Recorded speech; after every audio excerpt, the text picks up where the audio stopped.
Bienvenidos al nuevo episodio de nuestro canal de podcast de Historias sin Pretensiones. Y hoy tenemos como invitado a Raúl Bellido, lo que es lo mismo, el primer edecán, que es el nombre de su página web y de sus perfiles en redes sociales. Hola Raúl, gracias por estar aquí con nosotros. ¿Qué tal estás? ¿Qué tal? Muy bien. Pues nada, encantado de pasar un ratito aquí contigo y todas las personas que nos escuchen, nos vean por tantos canales que ofreces para hablar, bueno, pues un poquito de historia, que es de lo que nos gusta y de lo que sabemos.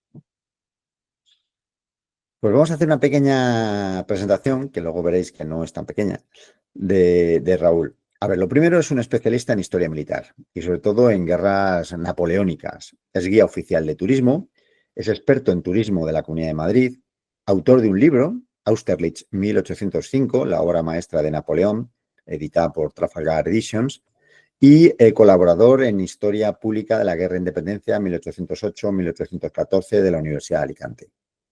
Y en su web podréis ver un abanico impresionante de visitas guiadas a campos de batalla, Ocaña, Somosierra, Talavera, Bailén, Los Arapiles, Fuentes de Oñoro, Medina de Río Seco, espero no dejarme ninguna. Y por si fuera poco, va a estrenar en unos meses otra, que nada más y nada menos que es Waterloo, precisamente de la batalla que vamos a hablar hoy. Pero es que además tiene otro catálogo de rutas urbanas, no menos impresionante, Madrid, Salamanca, Ciudad Rodrigo, y de la que yo puedo dar fe de lo espectacular que son. Yo ya he hecho dos en Madrid y la verdad es que son riquísimas en conocimientos, amenas, y son 2 horas que te pasas, por lo menos las dos que he hecho yo han sido 2 horas de paseo por Madrid y súper agradable y súper instructivas. Raúl, no sé si me he dejado en el tintero, ya lo he dicho, que iba a ser una pequeña presentación, pero que es imposible. Bueno, sí, a ver, básicamente soy un guía de turismo, tampoco hay que estirarlo mucho más, ¿no? Es verdad que quizá no tan común como nos vamos a esperar, ¿no? Es decir, que yo lo que hago son visitas a campos de batalla, como bien has dicho, ¿no? Y de hecho, pues este sobrenombre del primer edecán, que quizá es algo que la gente no tenga muy en mente, lo que es un edecán, y si te parece podemos explicarlo, ¿no? Porque, de Sí, te lo hecho, iba a preguntar, era inevitable. sí, pues mira, un edecán es una palabra que de hecho viene del francés y se incorporó a nuestra lengua aproximadamente pues a finales del siglo XVIII, es decir, muy poquito antes de las guerras napoleónicas o nuestra guerra de independencia. Y bueno, pues del francés aide de camp, ayuda de campo. Lo que pasa es que en aquellos tiempos lo que se hacía es que tal como sonaba, pues se incorporaba al diccionario, ¿no? Si era edecán, pues edecán era como sonaba, una palabra que sigue existiendo, son, pues como su propio nombre indica, pues ayudantes de los generales o incluso de los reyes, ¿no? Que hacen sus labores, por ejemplo, pues toman el control de una unidad en un campo de batalla o envían información, mensajería, etcétera. Y bueno, pues yo cuando decidí dedicarme a enseñar campos de batalla, pues esta palabra me resultaba muy bonita y muy sonora, la verdad, y bueno, pues la verdad es que me costó, a mí elegir el nombre, sobre todo para redes sociales, como tú me dices, la página web, que es una cosa que hoy en día pues hay que trabajarlo mucho. Y dije, bueno, pues es que yo quiero ser precisamente la ayuda de la gente, ¿no? De explicarles el campo de batalla y qué mejor pues que hacerse llamar el edecán, ¿no? Que es como ahora me conocen un poco en el mundillo.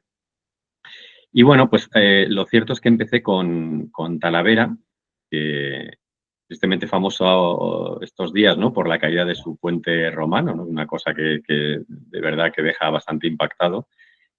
Y, y en Los Arapiles, en Salamanca, porque yo soy de allí. Y luego, bueno, pues aquello fue en el 2019, es decir, que llevo unos 6 años, pero llegó inmediatamente la pandemia y tuve que reinventarme un poquito y por eso empecé las rutas urbanas, ¿no? Que son las que has hecho tú. Te agradezco tus palabras y que, bueno, pues tengo 3 en Madrid, que sería el 2 de mayo y otra que es Napoleón en Madrid, un poco la ocupación.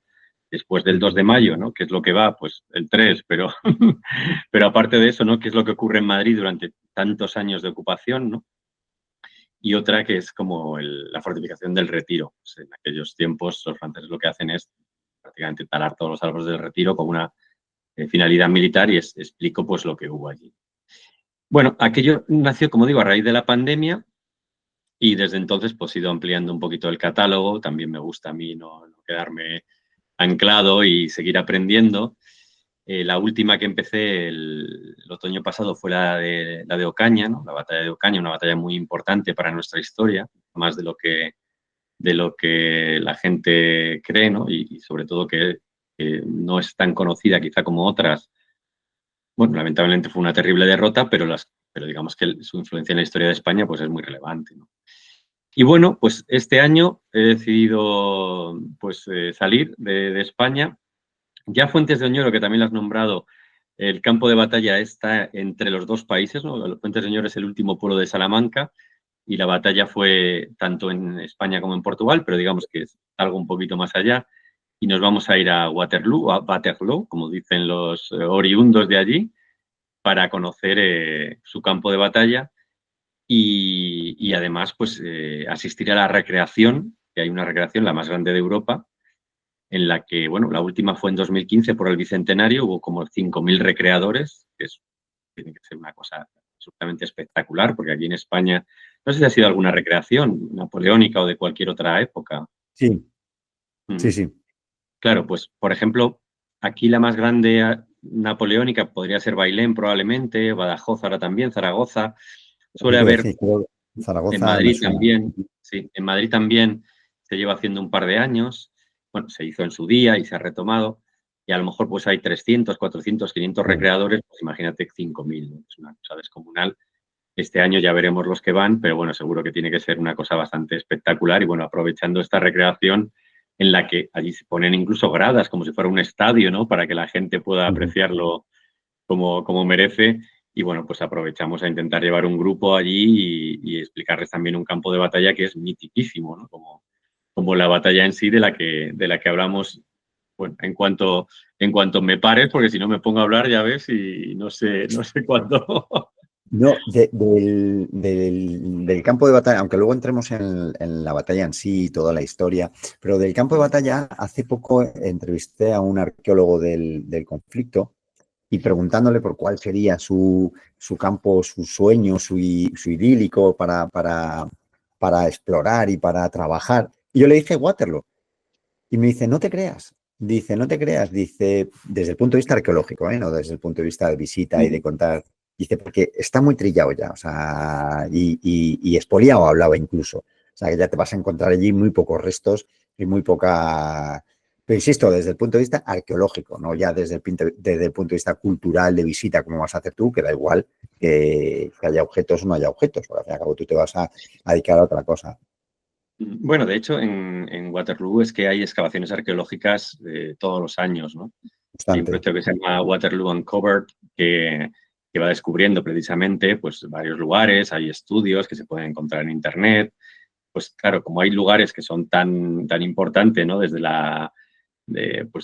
incluso, pues, de la simbología napoleónica Ujú. o lugares, como digo, como Hugomont o La Sant o muchos otros de los que luego hablaremos, pues claro, es que se han hecho estudios de alrededor, del interior, de todo. Se han ido encontrando cuerpos, se han ido encontrando muchos objetos y por eso quizá pues el arqueólogo que seguramente conozca, ¿no? Porque bueno, les sigo mucho la pista también, ¿no? Y nos conocemos aunque sea virtualmente. Pablo Carrasco, no vamos a Sí, ocultarlo. O sea, que sí, sí, sí, sí. Claro, pues un saludo desde aquí. Pues claro, pues digamos que ya no es algo virgen desde su punto de Ujú. vista, yo lo entiendo perfectamente. Es que además en España tenemos tantísimos campos de batalla que no están ni remotamente explorados, ¿no? Porque es verdad que pues hay expolio, ¿no? Como bien decía él, en España también, ¿no? Con detectores de metales bueno, pues se van Ujú. llevando objetos, lamentablemente, porque, bueno, la cuestión es que siguen apareciendo cosas y, bueno, pues perdemos la información, ¿no? Que es para mí lo más Sí, relevante, evidentemente, es aparte vital de para los. poder estudiar, claro, para poder investigar. Ujú. Claro. Pero bueno, aparte de eso, claro, es que hay campos de batalla que, bueno, algunos han sufrido modificaciones, cambios, pero otros están exactamente igual que como estuvieron entonces. Y bueno, claro, es que para un arqueólogo eso tiene que ser un Una sueño, locura. ¿no? Yo, de hecho, me iría con ellos una temporadita también a aprender, ¿no? Y con alguno he estado, de hecho, y explicándome ellos pues, por ejemplo, recuerdo ahora uno en Salamanca, ¿no? Que es donde yo ya he comentado que soy de allí, y estaba haciendo Clemente se llama él, estaba haciendo una prospección en su pueblo precisamente, que es un pueblo que está pues muy cerquita a la frontera entre Ciudad Rodrigo y Fuenteseñor, que se llama Gallegos de Argañán. Y entonces por allí habían pasado muchas tropas, hubo allí también campamentos, ¿no? Y entonces, pues hubo también combates, menores, pero combates, y claro, te enseñaba pues lo que había descubierto y claro, es que con esa información pues te decía, mira, es que yo con esta bala que he encontrado aquí, pues yo te puedo decir desde dónde fue disparada y entonces sabemos dónde estaban las tropas, qué tipo de Las tropas posiciones. eran. Claro, y eso es algo espectacular, que no te va a decir ningún libro, ninguna memoria, y Claro. bueno, hay que sumar a todos los textos que tenemos de la época, ¿no? Y claro, eso aquí en España carecemos de ello y hay muchas lagunas, ¿no? Incluso en batallas tan conocidas como los Arapiles o Bailén, pues en Bailén sí que afortunadamente pues hay un interés en esto y se está trabajando en ello, pero en otros sitios pues no, y entonces claro, en Bailén por ejemplo pues se van descubriendo cosas nuevas que va incluso dando nueva forma, no a la batalla en sí, porque bueno, ya se sabe lo que pasó, sino a momentos o Detalles. especialidades, y es Claro. algo que enriquece mucho el conocimiento histórico, ¿no? Y es algo que todavía nos falta, y bueno, pues arqueólogos como Pablo, como tú bien dices, pues están en ese camino y se lo tenemos que agradecer, claro.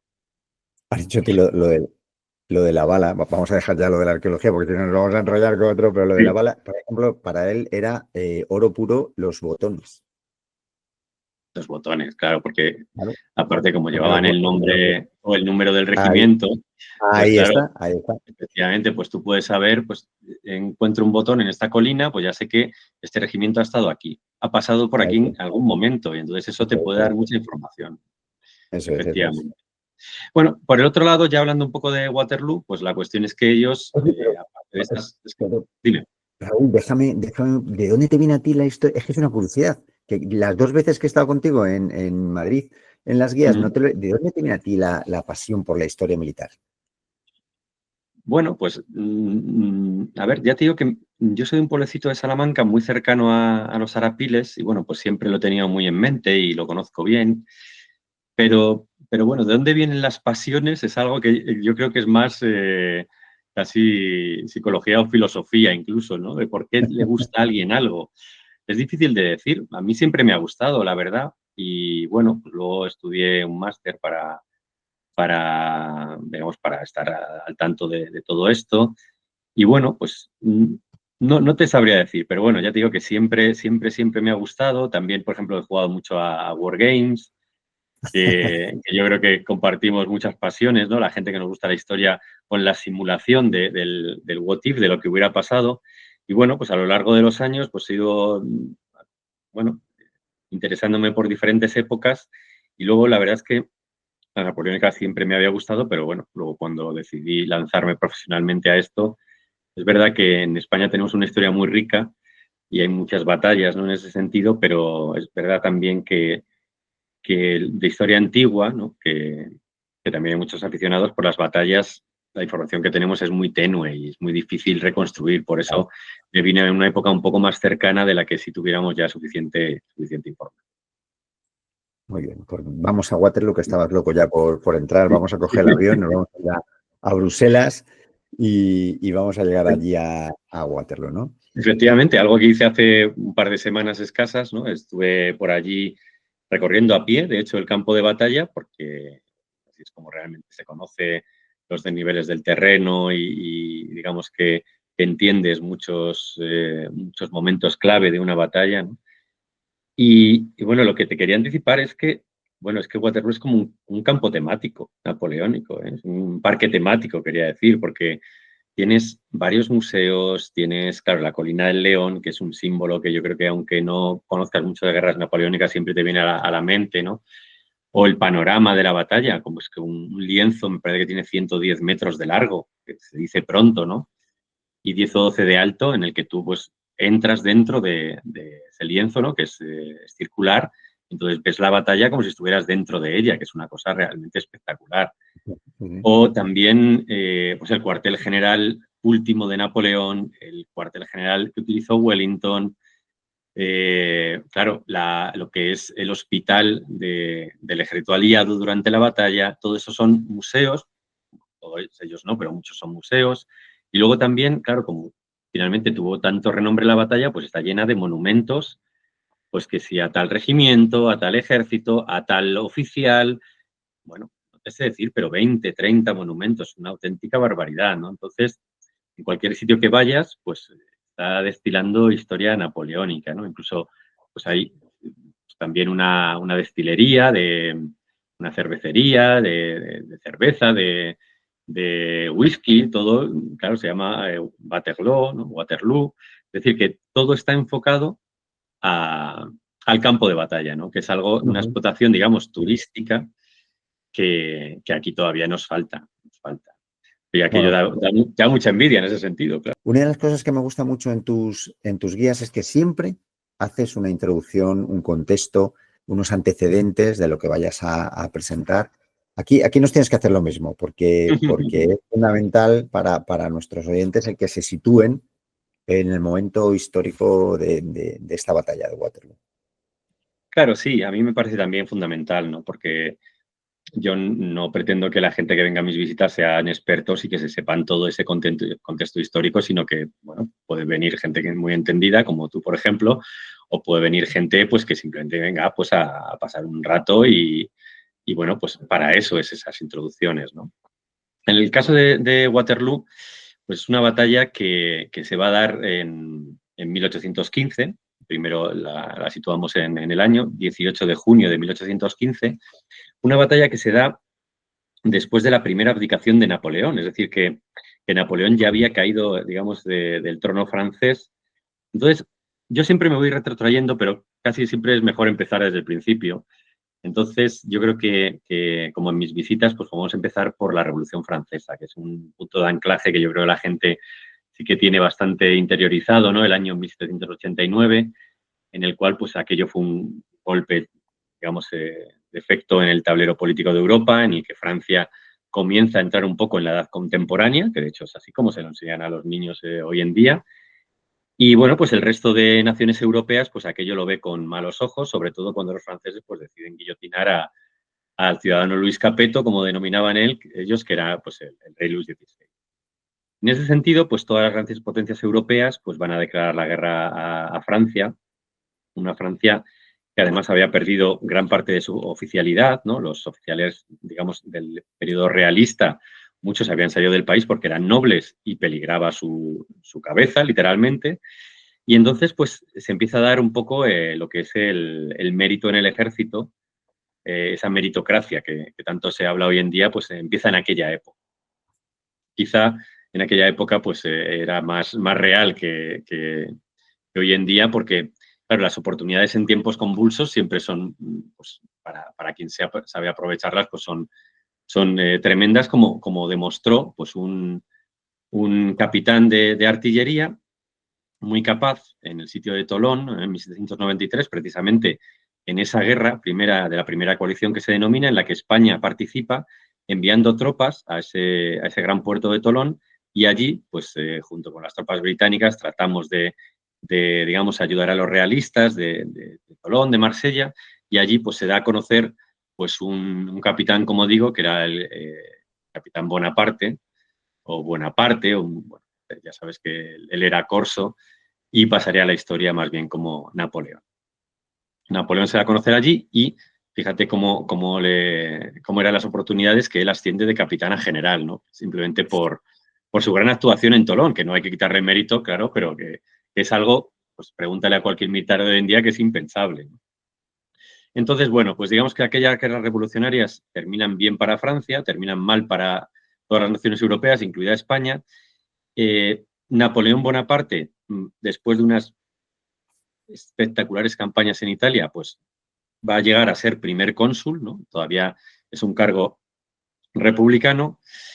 pero ya en 1802 se convierte en cónsul vitalicio y en 1804 se va a coronar emperador, con lo cual dejamos atrás las guerras revolucionarias y pasamos a las guerras napoleónicas propiamente dichas, porque claro, la paz que había sido firmada en 1802, la paz de Amiens, con Gran Bretaña y todas las otras paces que se habían ido firmando con el resto de potencias, pues salta por los aires y empieza una nueva guerra que, bueno, pues va a llegar a España, como todos sabemos, el 2 de mayo de 1808, que va a ser un poco ese inicio de nuestra guerra de la independencia. Y en el resto de Europa, pues la verdad es que Napoleón y la Francia imperial pues va derrotando pues, en 1805 a Austria y Rusia, en esa famosísima batalla de Austerlitz también, ¿no?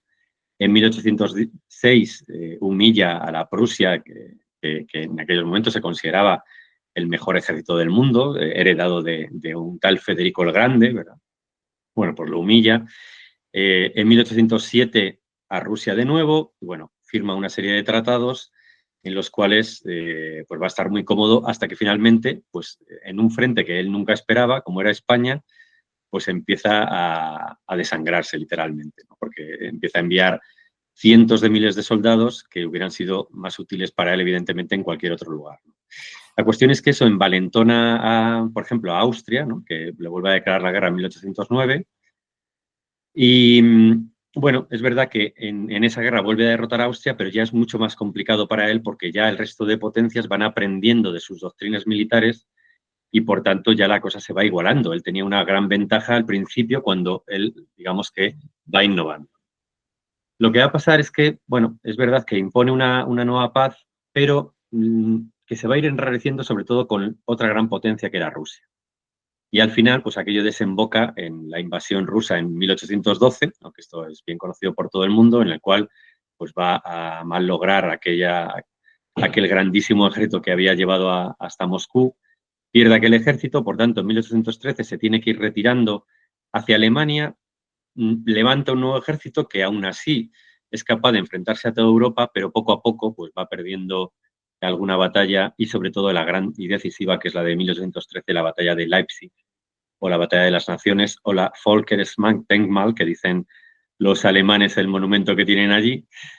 Y bueno, pues se tiene que ir retirando a Francia, que hace probablemente en 1614 una de sus campañas más espectaculares, según el duque de Wellington, pero finalmente, por fuerza de los números, piensa que allí están los austriacos, los rusos, los prusianos, los alemanes, los alemanes que estaban aliados, los ingleses, los españoles también, ¿no? Y estábamos entrando, y los portugueses por Toulouse, y al final, bueno, pues tiene que abdicar el 6 de abril de 1814. Y se le lleva a la isla de Elba, ¿no? Todavía como soberano de Elba, y allí va a permanecer mientras el resto de potencias europeas se congrega en Viena, en ese famoso Congreso de Viena, para decidir un poco el futuro de Europa. ¿Qué ocurre? Que los Borbones han sido reinstalados en Francia, pero digamos que la gente no está contenta con los Borbones, el ejército no está contento con los Borbones porque traen de nuevo a los exiliados que se habían ido con ellos, a los realistas, y empiezan a ningunear de alguna manera a los grandes mariscales de Napoleón, ¿no? Y a los oficiales que llevaban muchísimos años combatiendo. Claro, esto era la antigua nobleza del antiguo régimen contra la nueva nobleza imperial, digamos que había mucho rifirrafe, y básicamente pues, esas discrepancias van a llegar a Napoleón, que el 26 de febrero de 1815, es decir, 10 meses después de haber abdicado, pues decide volver a Francia. Desembarca en el sur de Francia, en Golfo Juan, se traduciría, ¿no? El 1 de marzo, y desde allí comienza a avanzar hacia París. La verdad es que es algo que es una cosa espectacular, ¿no? Que Napoleón, que desembarca, si no me equivoco, es con 1.100 hombres aproximadamente, ¿no? Que era como su guardia que tenía allí en Elba, que le habían dejado, polacos, guardia imperial, etcétera, sea capaz de ir avanzando poco a poco, ¿no? Y que los regimientos que se le van oponiendo poco a poco, en lugar de enfrentarles, se le van sumando, ¿no? Y que hay momentos míticos que es una cosa que realmente impresiona, aunque lo haya leído muchísimas veces, ¿no? Pero que, por ejemplo, en Grenoble, ¿no? Que llega el quinto de línea y entonces, pues, apuntan a las tropas de Napoleón y Napoleón dice, no os enfrentéis, y se adelanta él y se abre el capote, ¿no? Y dice, bueno, aquí tenéis a vuestro emperador, si alguno quiere acabar con él es el momento de dispararle, ¿no? Y entonces los soldados empiezan a gritar viva el emperador, ¿no? Es que es una cosa que se te pone la piel de gallina, ¿verdad? Cómo tuvo que ser ese momento en realidad. Bueno, poco a poco sigue avanzando. De hecho, empiezan a aparecer carteles en París que dice querido primo Luis, no me envíen más tropas, ya tengo suficientes, firmado Napoleón, ¿no? Que probablemente no fuera suyo, pero me parece muy ingenioso y que Sí, delata muy sí. bien lo que iba pasando. De hecho, fíjate que los periódicos de aquella época, pues al principio decían, ha desembarcado el ogro en el sur de Francia y poco a poco van cambiando hasta que La editorial. cuando llega a París, pues ya le hablan de tratan de emperador, ¿no? Poco a poco va suavizando sus palabras, pues porque sabían que aquello iba a cambiar, ¿no? Y bueno, pues llega a París el día 20 de marzo, es decir, por estas fechas en las que estamos ahora, y a partir de ahí empieza a recomponer la administración civil y militar. Pero lo cierto es que cuando llegan las noticias a Viena, que precisamente, fíjate que aunque él interpretó muy bien el sentimiento popular francés, lo cierto es que al estar todas las potencias reunidas en Viena, ¿no? Por ejemplo, estaba allí el duque de Wellington como enviado británico, estaba Metternich, bueno, digamos, estaba hasta el zar Alejandro, ¿no? Estaban allí. Las cabezas pensantes y las que tomaban decisiones, pues evidentemente se pudieron reunir muy rápidamente y declararle la guerra a Napoleón, no a Francia. Fíjate que esto es un tema muy curioso, que declaran la guerra a una persona. Entonces, claro, esto fue muy contraproducente para Napoleón, porque si cada uno hubiera estado en su corte, para ponerse de acuerdo entre todos, quizá hubieran tardado meses. Claro. Y de esta manera pudieron tomar la decisión muy rápido y ahí movilizar sus ejércitos y amenazar a Francia muy rápidamente. Así que, bueno, Napoleón no tuvo el tiempo que hubiera necesitado, probablemente. Él se dice, o él digamos que dice públicamente que él no quiere combatir, que él se iba a dedicar a asuntos internos, pero bueno, ya nadie podía creer a Napoleón en aquel momento probablemente. Y bueno, pues digamos que se forman varios grandes ejércitos, entre ellos uno español. Hay que decir que el general Castaños invade Francia desde el sur, que esto es algo muy poco conocido, y la verdad es que nos ningunean de alguna manera, ¿no?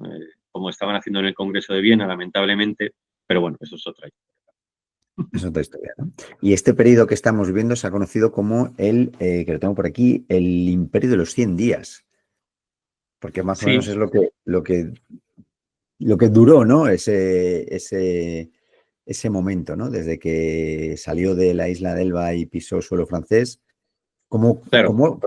Como dices tú, ¿no? Lo curioso y lo meritorio es cómo volvió a retomar esa sensación de imperio, o sea, una persona que había estado postergada, que no había, y de cómo otra vez el pueblo le quería, y sobre todo el ejército.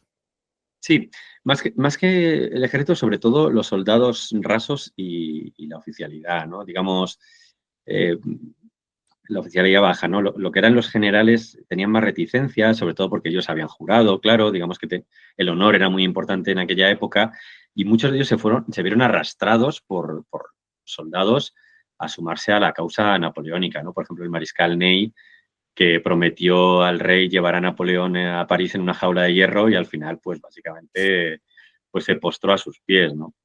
También un poco, pues aprovechando que veían lo que iba a ocurrir, ¿no? Pero es verdad que muchos otros mariscales no se unen a Napoleón, ¿no? O simplemente se exilian, como el rey, o se quedan tranquilamente en sus estados. Hay otros que sí. Bueno, digamos que, que hay claroscuros, ¿no? Y Napoleón, pues lo cierto es que tenía, eso sí, el cariño del pueblo, que es una cosa que es difícil de entender.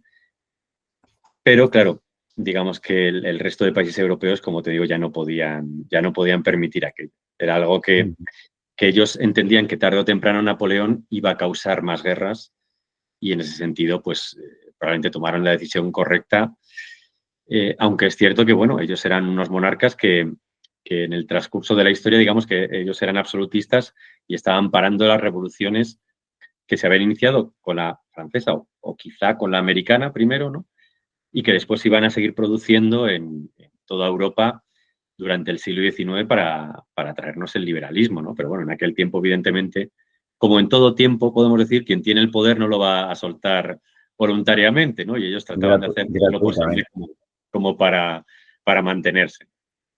Así que, bueno, reclutaron, me parece que decidieron cada gran potencia enviar un ejército de 150.000 soldados y Napoleón pues pudo poner, me parece que fueron 230.000 en toda Francia, es decir, que tenía que, que defender muchas fronteras, no solo la frontera norte, que es en la que se va a producir esta gran batalla, sino muchas otras. Por ejemplo, un mariscal muy conocido aquí en España, el mariscal Suchet, que es el que está por la zona de Zaragoza, el que va a tomar Tarragona, etcétera, ¿no? El único mariscal que recibe su bastón aquí en España, pues estaba con un pequeño ejército, digamos, defendiendo la frontera en más o menos de Suiza, un poquito más al sur de Suiza, Italia, claro. Es que es verdad que, entonces, ¿por qué no utiliza sus mejores generales? Bueno, porque los necesita en otros menesteres también, ¿no? Claro. Entonces, es verdad que luego hay mucha controversia con esta batalla, pues porque se dice, ¿por qué no utilizó a este mariscal o a este otro? ¿Por qué este general lo utilizó de esta manera y no de otra?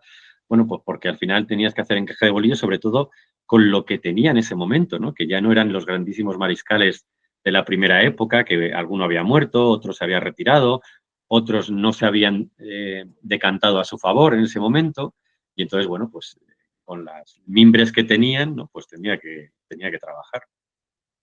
Que no era poco. Y tomar decisiones en momentos muy delicados. Es que es muy fácil verlo ahora todo con el paso de los años, habiendo leído y habiendo sabido cómo fue todo, ¿no? Pero hay que tomar decisiones en caliente, más en un campo de batalla, ¿no? Pues vamos a Sí, sí, meternos de efectivamente. lleno. Raúl, una Mm. cosa que la he leído en varios libros sobre al hablar de la batalla de Waterloo es que, siguiendo un símil futbolístico, que no me gusta mucho aplicarlo a la historia, pero bueno, fue un gran partido, pero que se jugaron pequeños partidos dentro y que esos pequeños partidos, esos pequeños detalles, al final decantaron la victoria. Sí, la verdad es que es una batalla muy compleja. Es una batalla muy grande, ¿no? En comparación, por ejemplo, con las batallas que yo enseño aquí en los campos de batalla, pues, claro, el número de tropas era descomunal. Y lo cierto, había habido batallas más grandes, es verdad, en Europa, pero bueno, digamos que era muy difícil controlar tantísimo número de personas, ¿no? Fíjate, hoy en día en cualquier evento que hay decenas de miles de personas ya es incontrolable muchas veces, ¿no? Pues imagínate en aquel momento que no había ningún tipo de comunicación que no fuera escrito o hablado, ¿no? Y lo cierto es que es verdad que en los movimientos que se van haciendo a lo largo del día hay cierto descontrol, ¿no? Muchas veces eh, pues no se sabe bien por qué no se envían algún tipo de refuerzos o por qué ciertos lugares fueron atacados de cierta manera y no de otra. Todavía hay, es verdad que la batalla es bastante conocida, pero fíjate, yo no sé si esto es un tópico, pero cuanto más leo sobre ella, y te aseguro que he leído muchísimo, más dudas tengo, ¿no? Todavía estoy en proceso de tratar de coger todas las piezas de ese puzzle o de ese rompecabezas y realmente entender algunos momentos o algunas decisiones. Estoy en ello. Pero es verdad que hay pues, momentos clave de la batalla que, como tú bien dices, que son, bueno, pues que son míticos, ¿no? Por ejemplo, pues, el ataque a esa granja de Hugomont, ¿no? Que va a durar prácticamente todo el día. No se sabe bien si Napoleón tenía intención de atacarla en fuerza o no, dependiendo un poco de los autores. También Napoleón, por ejemplo, que es una cosa muy curiosa, después de varias versiones de los hechos, ¿no? A lo largo de los años, se contradice.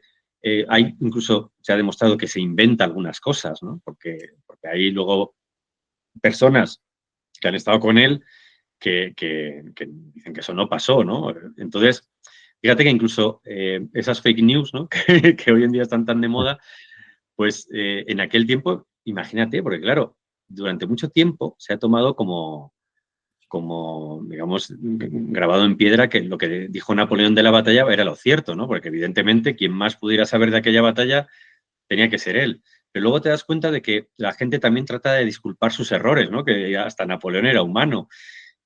O matizarlos, o esconderlos, o cargar las tintas contra otro, ¿no?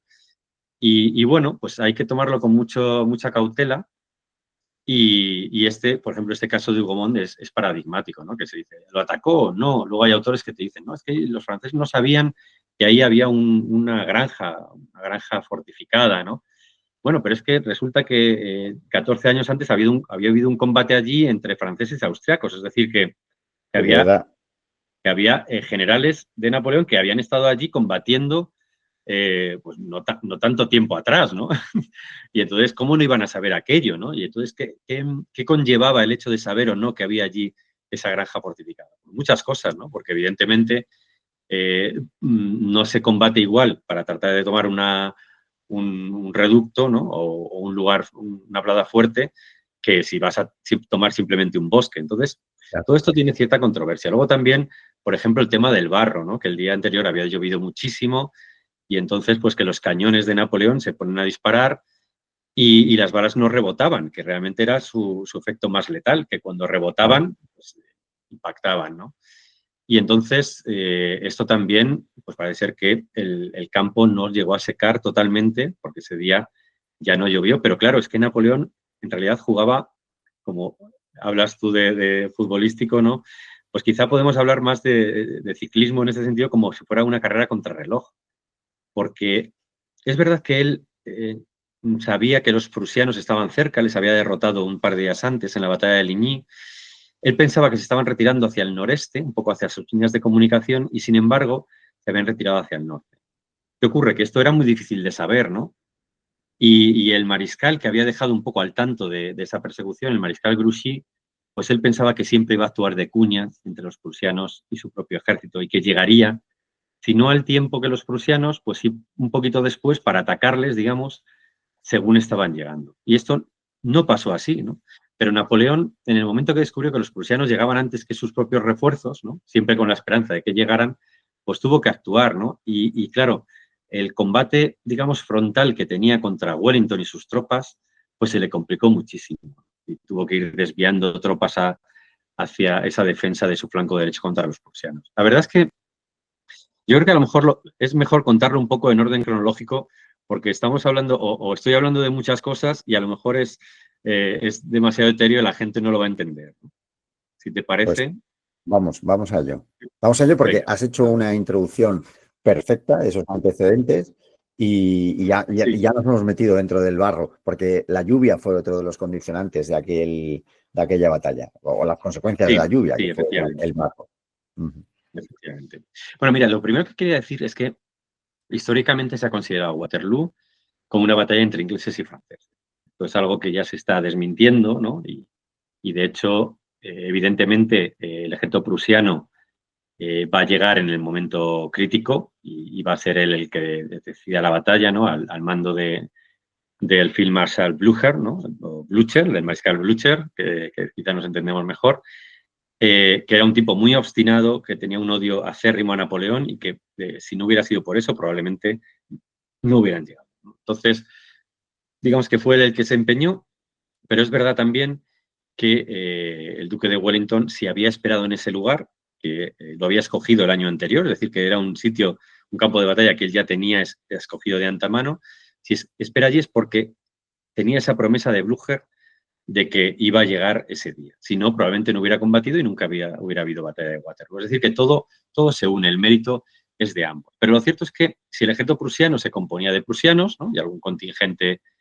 alemán pequeño, el contingente, digamos, el ejército inglés, que es el que hemos denominado siempre inglés, pues estaba compuesto, pues evidentemente, no solo por ingleses, sino por escoceses, irlandeses, pero eran realmente minoría, ¿no? Pues digamos que se puede dividir prácticamente en tres partes, en el cual uno sería ese contingente británico, otro sería un contingente holandés, ¿no? En el cual hoy en día estarían incluidos holandeses y belgas, ¿no? Que sería el reino de Ujú. Holanda en aquel tiempo, y una tercera parte de alemanes también, ¿no? Porque al mando de Wellington había muchos contingentes, por ejemplo, de Brunswick, que también estuvieron aquí en España, muchos de ellos, o de Nassau, es decir, que había muchísimos alemanes también combatiendo en el ejército aliado de Wellington. Por tanto, podemos decir que si hay un contingente principal sería de alemanes, ¿no?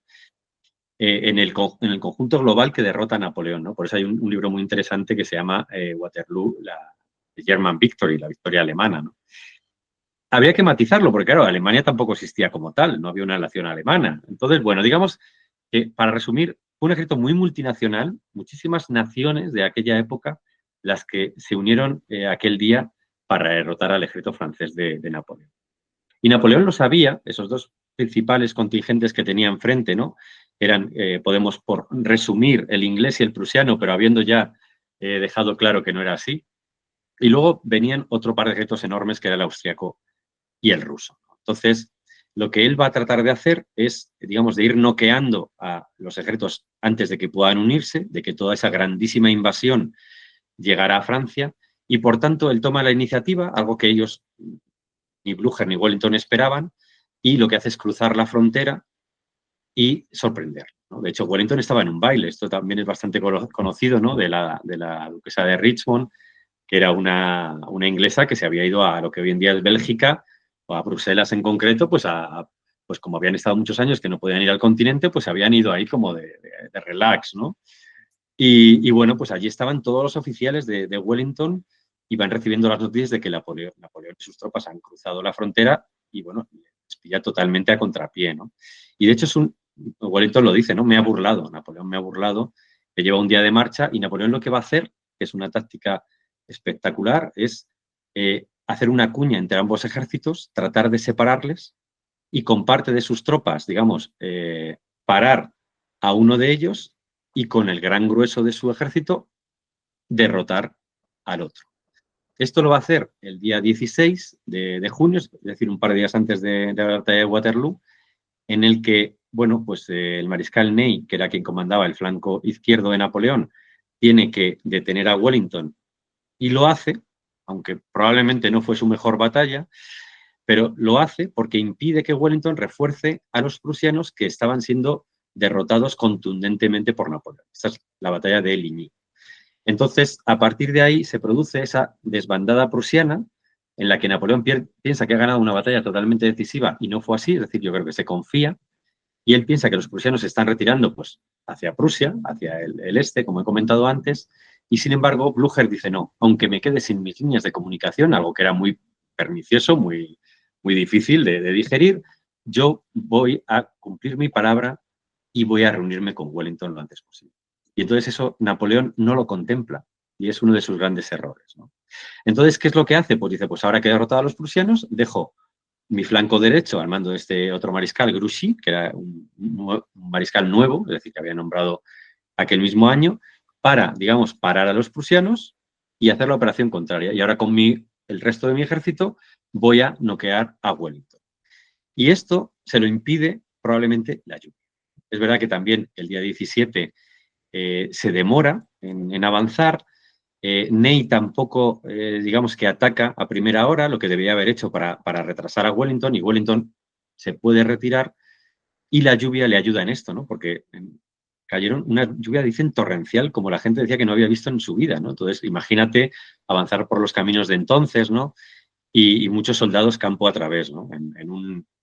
Por maizales o por campos de trigo, un trigo que no contemplamos hoy en día, que eran, es que el trigo de aquella época, en aquella región, era tan alto como una persona. O sea, que tú no ibas andando por los trigales y no sabías por dónde ibas, ¿no? Y entonces, pues, con las rodillas, además, perdón, con las piernas hasta la rodilla en el lodo, ¿no? Entonces, tenía que ser de barro.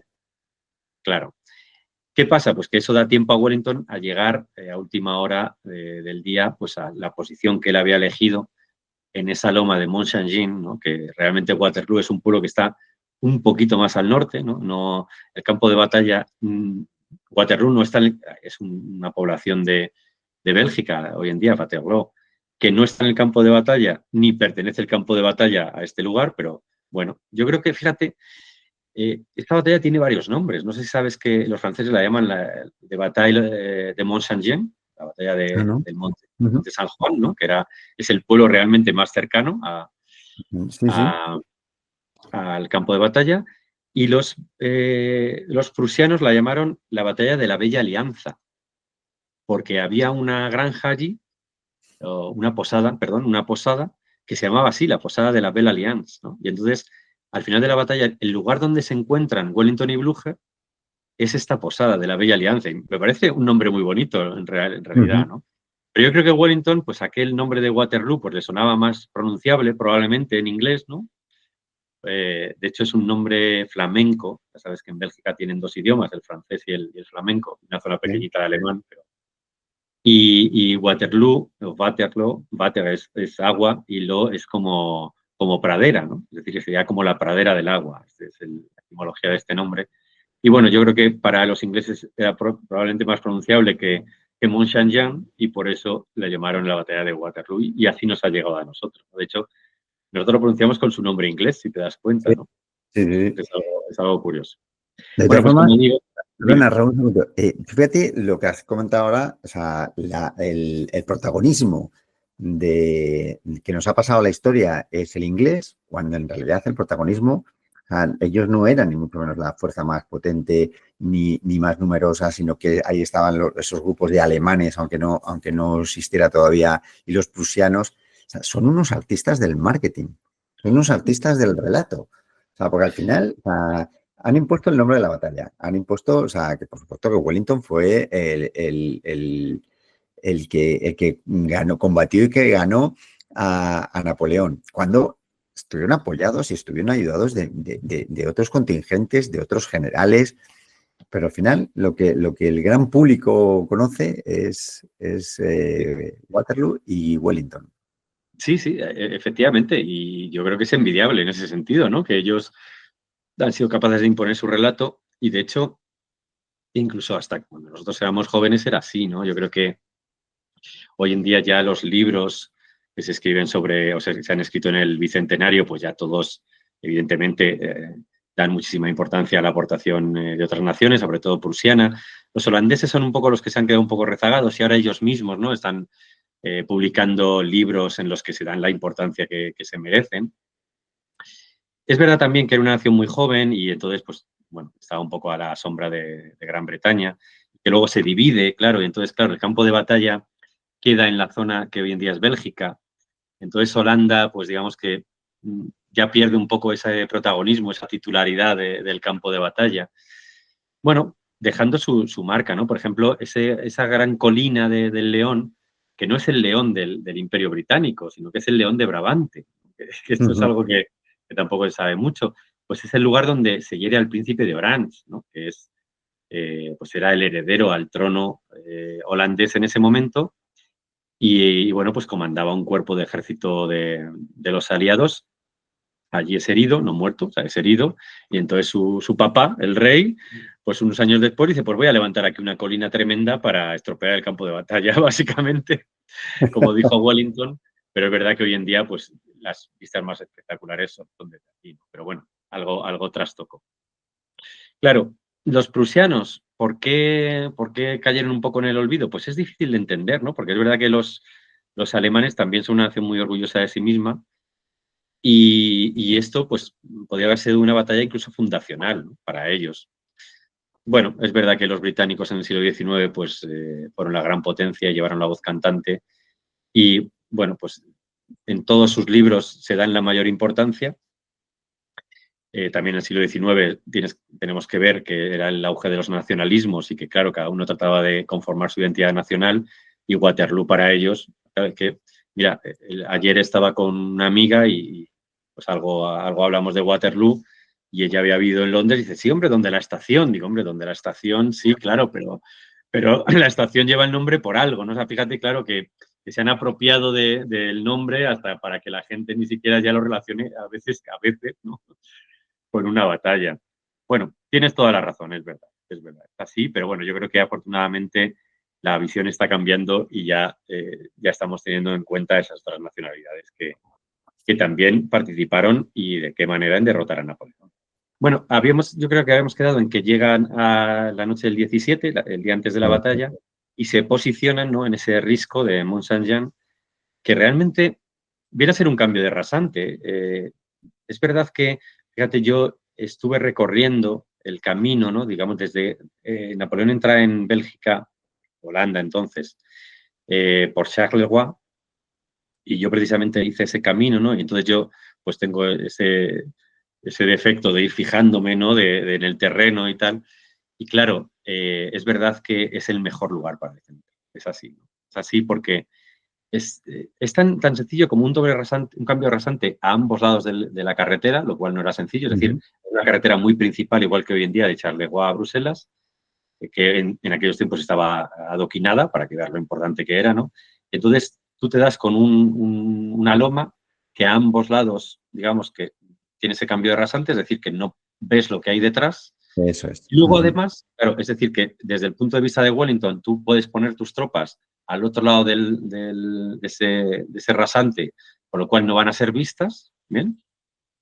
Esto es algo que manejaba muy bien Wellington, ese al otro lado de la colina. Pero es que además en el lado frontal, en tu parte frontal, tienes una granja, ¿no? Que una granja de las que existían entonces y siguen existiendo allí, pues básicamente para nosotros es como una fortificación porque son granjas enormes que tienen alrededor un muro de 2, 3 o 4 metros, dependiendo, ¿no? Y entonces básicamente eso te servía como una fortificación improvisada, ¿no?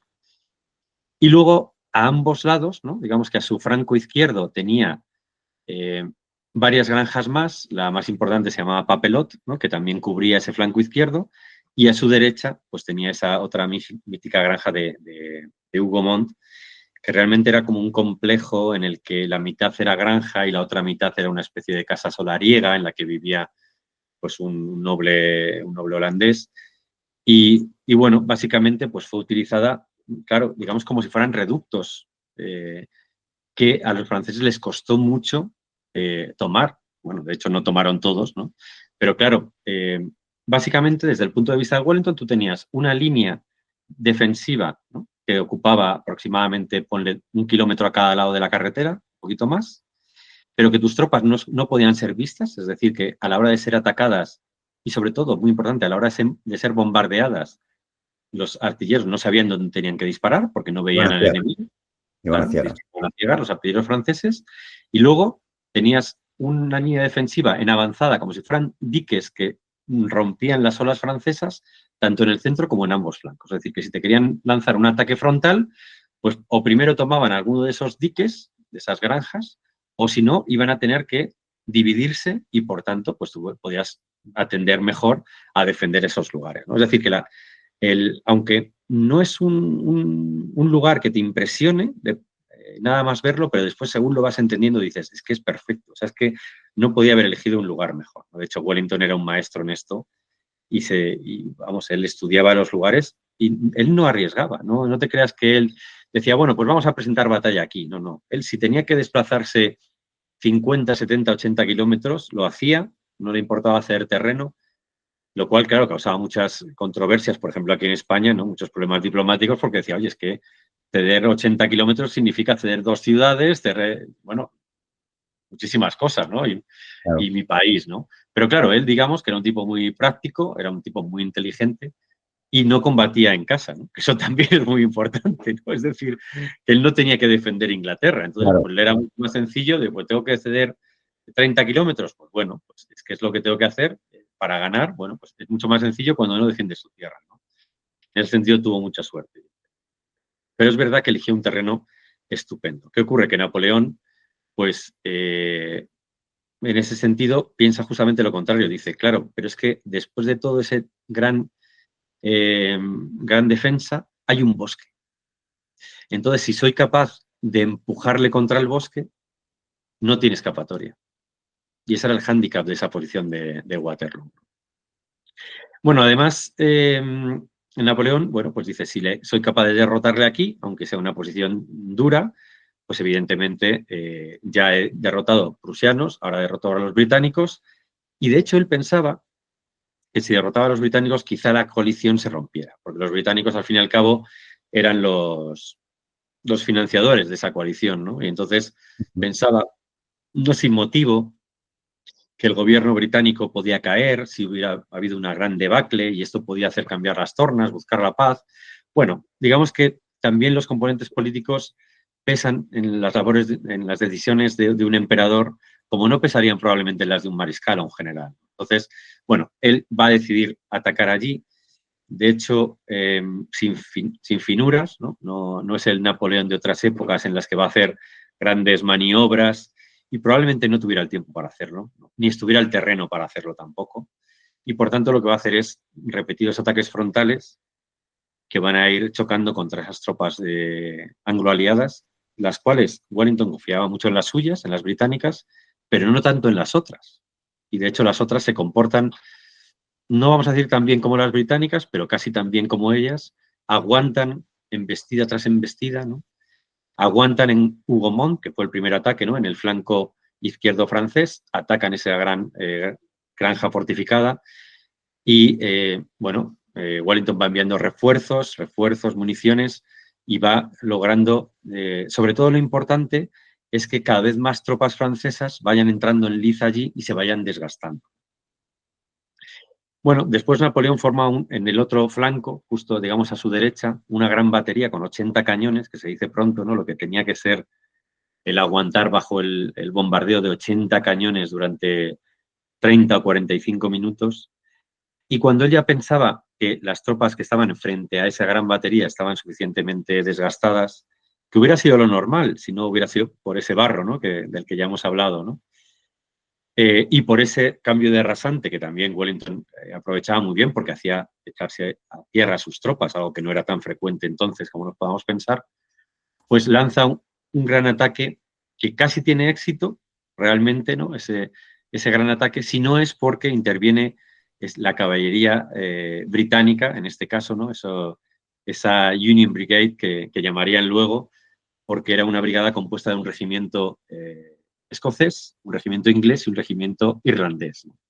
Y bueno, ahí yo creo que mucha gente a lo mejor conocerá un cuadro espectacular de la caballería escocesa cargando, ¿no? Esos caballos blancos que vienen hacia ti, que pintó una mujer, por cierto, ¿no? No recuerdo ahora mismo el nombre.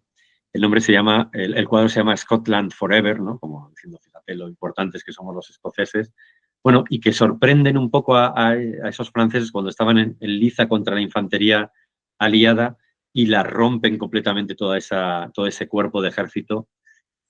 Esto es algo muy infrecuente en realidad, porque no es algo que una brigada de caballería, bueno, en realidad fueron dos, porque hay otra brigada que ataca un poco por el flanco, ¿no? Aunque combaten un poco más contra los coraceros, pero bueno, que tan poca caballería, ¿no? Porque fueron pocos miles, logran derrotar a un gran cuerpo de ejército de 20.000 soldados, ¿no? Es decir, que hay asuntos muy difíciles de entender en Waterloo porque es verdad que la formación, no quiero entrar en tanto detalle porque a lo mejor es un poco ya soporífero, pero la formación en la que avanza ese ataque francés, pues quizá no fue el adecuado, fue una innovación, lo cual parece mentira, ¿no? Que después de 20 y tantos años de guerra todavía se pruebe una formación nueva y que se demostró catastrófica, ¿no? La historia lo ha mostrado así.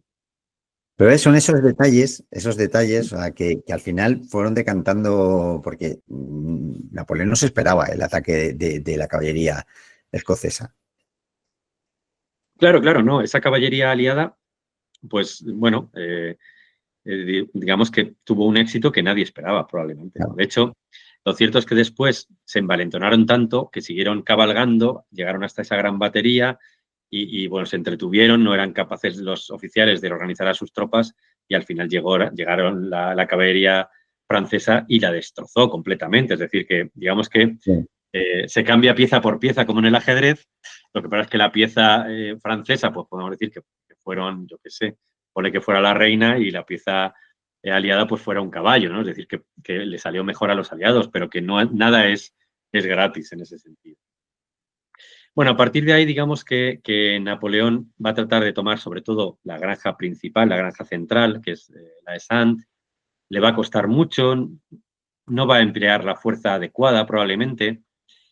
Y bueno, hay momentos también de controversia. Por ejemplo, hay un momento en el que toda la caballería francesa prácticamente se lanza en un ataque desenfrenado, que eso también es muy mítico, ¿no? En el que las tropas aliadas forman en cuadro, ¿no? Esto, no sé si habéis visto alguna película de Waterloo, que se ve muy bien, ¿no? Como esas tropas forman en cuadro para defenderse, una formación como ajedrezada, y la caballería pasaba entre los cuadros, ¿no? Les iban disparando, pero bueno, iban pasando, atacaban, volvían.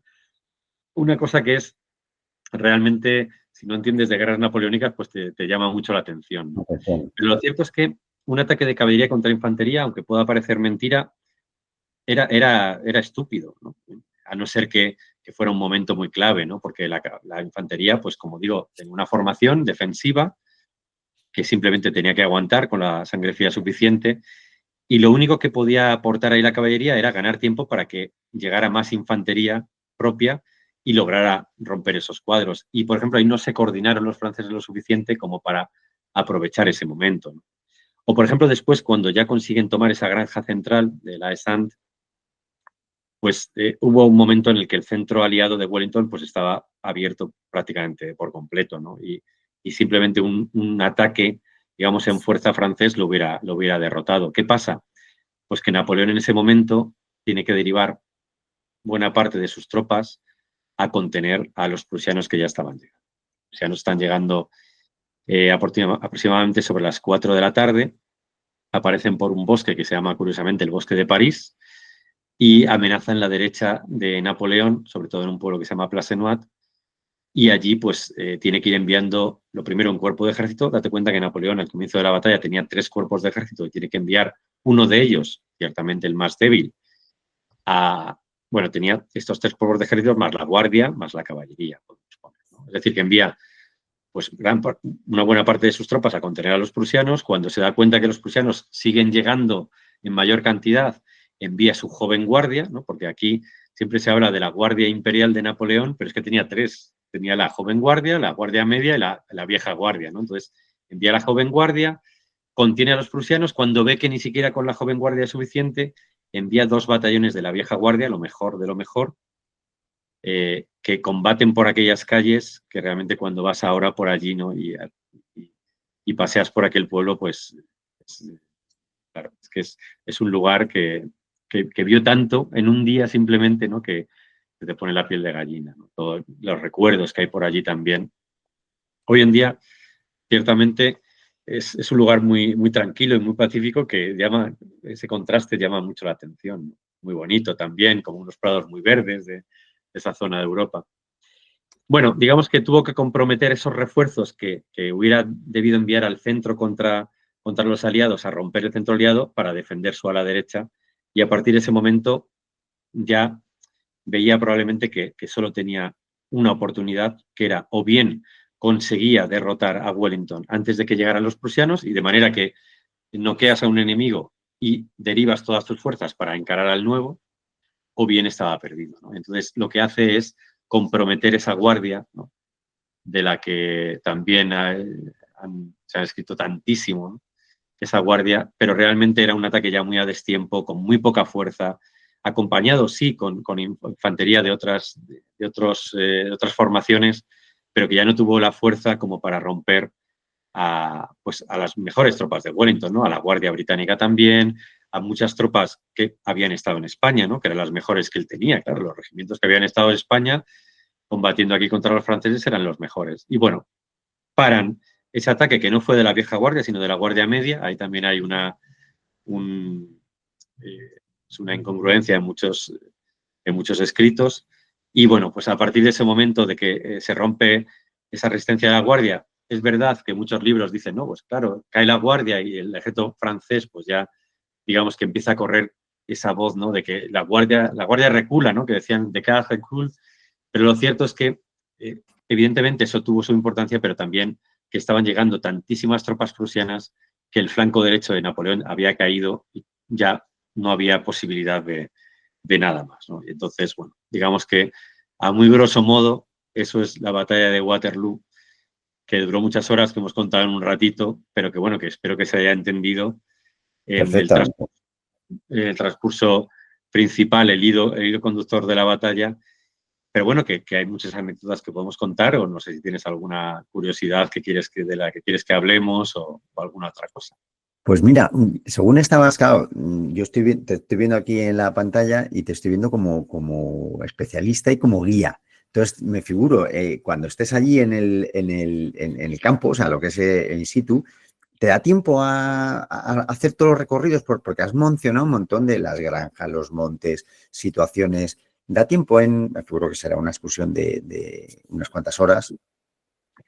Pues mira, lo cierto es que claro, cuando yo preparo una nueva visita, esto es una cosa que a mí me lleva mucho tiempo, ¿no? Aparte de la preparación y de sabérmelo pues al dedillo, porque claro, yo digamos que, bueno, quiero llegar allí y saberlo contar, ¿no? Pero bueno, una cosa es saber, digamos, yo podría escribir a lo mejor un libro, ¿no? Sobre alguna batalla, pero claro, eso no es lo que espera la gente, ni tampoco puedo contarles todo aquello. Luego tienes que confeccionar también, pues, esa ruta, ¿no? No es nada sencillo elegir los puntos donde vas a llevar a la gente y, sobre todo, digamos que elegir lo que vas a contar en cada uno de esos lugares. Ujú. Normalmente, las visitas a los campos de batalla que hago aquí duran 3 o 4 horas y lo que hacemos es movernos en coche de un punto a otro, ¿no? Porque los campos de Ah, batalla son bastante grandes, ¿no? Por ejemplo, los Arapiles son 8 kilómetros de largo, es decir que, ¿podrías hacerlo andando? Sí, podrías hacerlo andando 8 kilómetros en 4 horas, pero es que para entender bien, por ejemplo, la batalla de los Arapiles, pues empiezo en un extremo, voy al otro y luego vuelvo, porque me parece que así se entiende mejor los movimientos de tropas. En Waterloo, pues fíjate, en Waterloo vamos a estar más de 2 días recorriendo. fíjate. Hay tantísimos lugares, claro, porque ya no solo que digas, venga, pues vamos a entender, vamos a hablar de los franceses. Entonces, pues cuando quiero hablar de los franceses, de esos prolegómenos de la batalla, de cómo era la composición de las tropas, hablar un poco de los generales, ¿no? De por qué tenían tal mérito o no, o en qué sobresalían, pues a lo mejor vamos a ir, todavía no lo tengo completamente decidido, pero muy probablemente al último cuartel general de Napoleón. Claro, ¿qué ocurre? Pues que allí es que estás en un lugar muy histórico y entonces ya tienes que ver el museo, hablar de quién se alojó allí y bueno, al final se te va pasando el tiempo y yo tal como lo tengo planeado, pues mira, llegamos una mañana, el día 26 de junio, vamos del 26 al 29, porque aunque la batalla fue un 18, la recreación, no sé bien por qué, te confieso, la hacen el fin de semana del 28 y del 29, No bien, lo hacen pues ese día. no lo sé, pero es así, entonces nos hemos tenido que amoldar y entonces nos vamos el jueves. Llegamos por la mañana, llegamos al campo de batalla sobre las 11 y pico, las 12, no recuerdo ahora mismo. Claro, también nos tenemos que amoldar a sus horarios, porque allí comen a las 12, 12 y pico. Entonces, bueno, digamos que empezamos un poquito en este lugar, precisamente en el cuartel general de Napoleón. Luego tendremos que comer y luego ya por la tarde seguimos relatando. El viernes igual. Y luego el sábado por la mañana también, ¿no? Ya un poco dentro de esa conmemoración en la que habrá muchos bivacs, campamentos, muchos recreadores, también cómo vivía la gente civil, ¿no? Y luego también, pues claro, ver los museos, ver la recreación por la tarde, una exposición de Lego que hay, por cierto, con 1 millón de piezas de Lego, recreando pues diferentes Sí, episodios de la vida de Napoleón, ¿no? Que es una cosa también muy curiosa de ver. por eso. Y claro, y luego por la tarde, como digo, el sábado por la tarde la recreación y el domingo, pues lo que haremos será ir al Museo Wellington, que la verdad es que me sorprendió mucho y para bien, ¿no? Que es el cuartel general de Wellington y tienen muchísimos objetos originales de él, de Blücher también, ¿no? Y el museo está muy bien, mejor de lo que yo pensaba, fíjate. Y bueno, alguna pequeña sorpresa que también quiero darles allí en Waterloo, que es donde se encuentra este museo, y luego ya para el domingo por la tarde volver. Es decir, que es una inmersión mucho mayor de lo que he hecho nunca aquí en España, ¿no? Así que Sí, sí. bueno, vamos a tomar nuestro tiempo porque yo creo que bien lo merece y porque, claro, pues es que tú vas, por ejemplo, a Hougomont, que lo han reconstruido hace no mucho, y claro, pues es que hay que verlo, no vas a estar solo 15 minutos o 30 minutos, pues es que claro, a lo mejor te tiras un par de horas. O vas a un museo, recuerdo haber ido hace años ya, y había un museo pequeñito, pero es que luego hay uno nuevo, bueno, nuevo, tiene ya unos años, ¿no? Pero que se gastaron 40 millones de euros en el museo, o sea, para que veas un poco la importancia Sí, sí, que de le dan a grande. esto. Y para que, fíjate, para no interferir en el campo de batalla lo han hecho subterráneo, el museo. Es decir, que tú no lo ves, tú llegas allá al parking y no ves el museo. Tienes que bajar para entrar, de esa manera que no se interfiera con el campo de batalla, que la verdad es que me parece un acierto tremendo, pero claro, tienes que tener el dinero también para eso. Pero Para para que hacerlo, veas claro. cómo cuidan su patrimonio, ¿no? Y cómo lo ponen en valor y cómo también, pues, evidentemente con eso, pues atraen a muchísima gente interesada y, bueno, pues yo espero que la gente lo disfrute tanto como lo disfruté yo estos días que he estado hace poquito. Tiene muy buena pinta. Para ir terminando, Raúl, de todas las fuentes que tienes, de todo lo que me figuro que tendrás documentación, recomiéndanos un libro. Un libro que para ti consideres que es el que mejor recoge toda la historia de la batalla de Waterloo. Es difícil esto porque hay muchísimos, es una barbaridad, ¿no? De hecho, fíjate, yo cuando me voy a preparar una batalla, pues hay muchas veces, recuerdo por ejemplo la de Ocaña, que hay tan poquita información, o más bien hay que rebuscar tantísimo en archivos y tal, que hay veces que es desesperante. Claro, y sin embargo aquí es justo al contrario, hay tantísima cantidad que dices, no me lo puedo leer todo. Es que es al contrario, ¿no? No puedo leerme los cientos de libros que hay sobre Waterloo o sobre Napoleón. Entonces, y es verdad que yo probablemente te diría uno que se llama The Waterloo Companion, porque es uno como muy concreto, muy enfocado a historia militar y mucho detalle militar que a mí me apasiona, ¿no? Pero es muy difícil de conseguir también, te diré.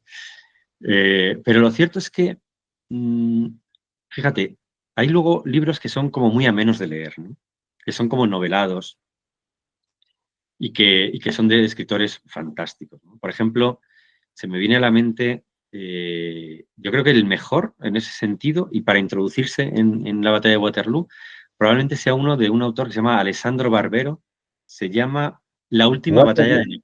Waterloo, la última batalla de Napoleón. Al ¿Lo decir conoces? el nombre, lo tenía aquí apuntado y digo, yo creo que es el que tengo yo aquí. Es muy bonito, muy fácil de leer, que engancha muchísimo, ¿no?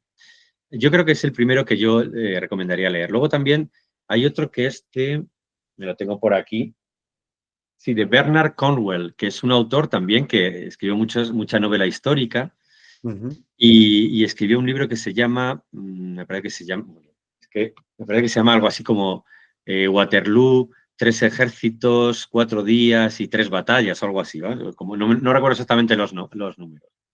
Y está muy bien también porque es un tipo pues que como escribe novela, pues evidentemente también te engancha mucho. A mí me gusta más el de Alessandro Barbero, pero como yo creo que es más conocido probablemente este autor, es el autor de las novelas estas del fusilero Sharp, no sé si te suena. Ah, sí. ¿Sí? ¿Verdad? Sí, Pues, conozco. Ah, mira. claro. Y luego yo creo que este sí que sin duda, si tú quieres leer algo de historia napoleónica, de entender las guerras napoleónicas, el mejor libro, que es un libro de 1000 páginas quizá, o sea, un libro imponente, es Las campañas de Napoleón de David Chandler, ¿no? Que es un autor que ha escrito mucho sobre historia militar y nunca defrauda. Y este libro, digamos que es una lectura también muy amena, es verdad que son 1000 páginas, pero que si tú quieres entender las guerras napoleónicas de principio a fin, este es el libro que debes leer.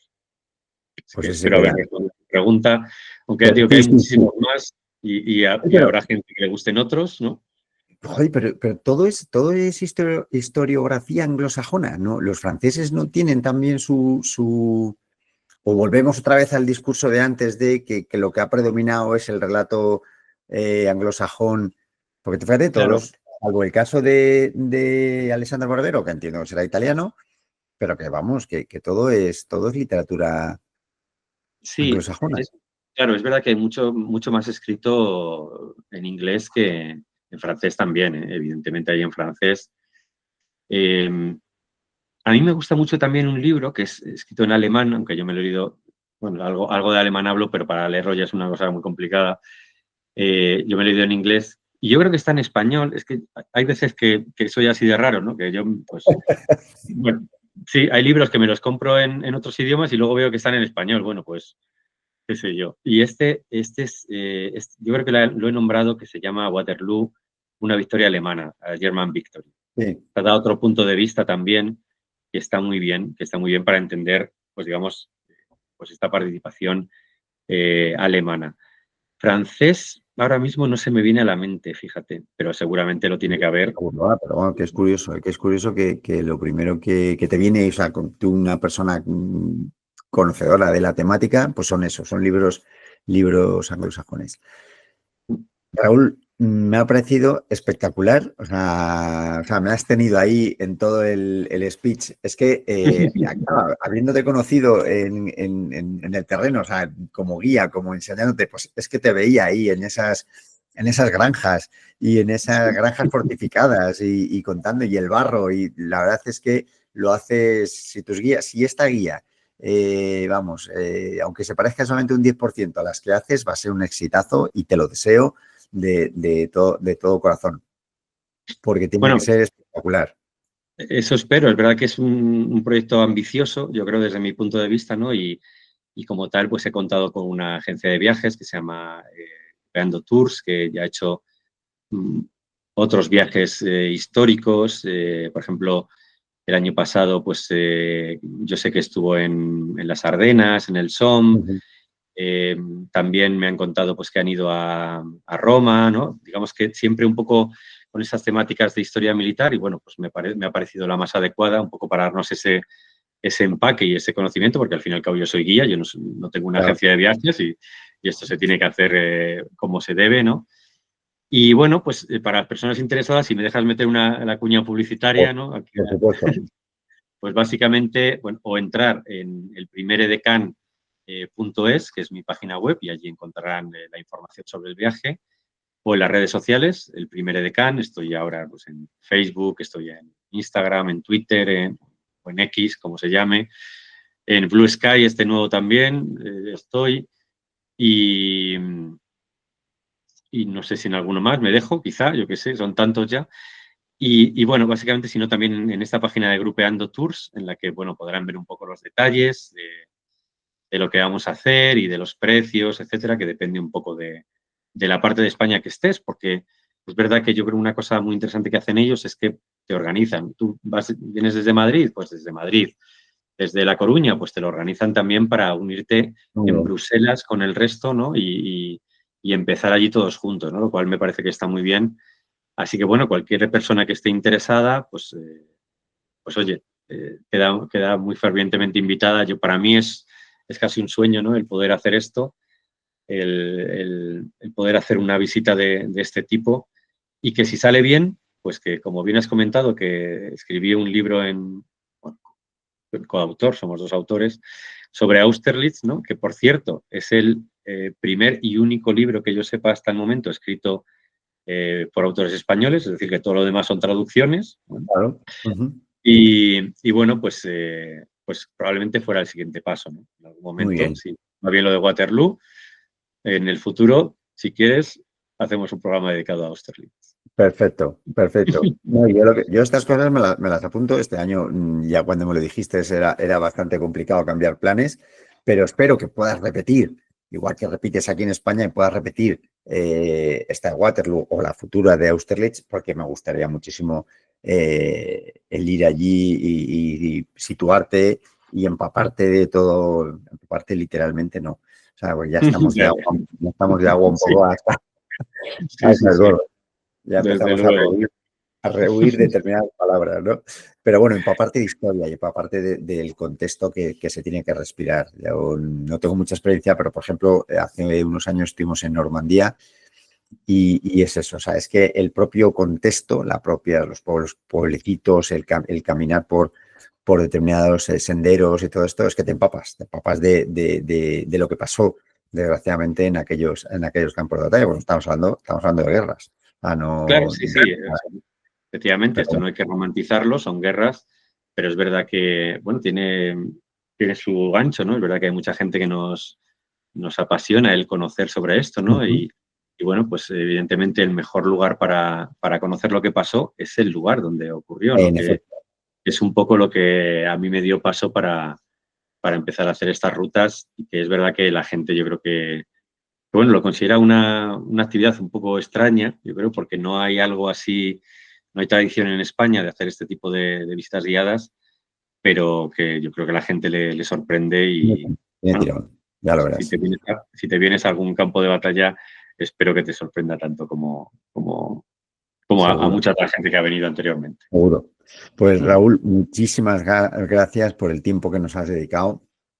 por el ratito que nos has hecho pasar contando de esa forma tan, como haces tú, tan apasionada y tan ilustrativa, o sea, porque esto tiene más, es más complejo que por lo menos cuando estás enseñando las calles, las plazas, el recorrido. Aquí no hemos podido echar mano de ese contexto. Y lo dicho, muchísimas gracias, ha sido espectacular.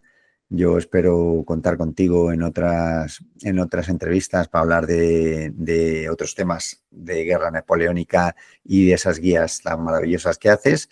Y nada, que sea un éxito el proyecto que tienes montado para ir a Waterloo y que lo puedas repetir. Muy bien, muchas gracias a ti, Antonio, y a todas las personas que nos ven, nos escuchan o nos leen. Y hasta la próxima.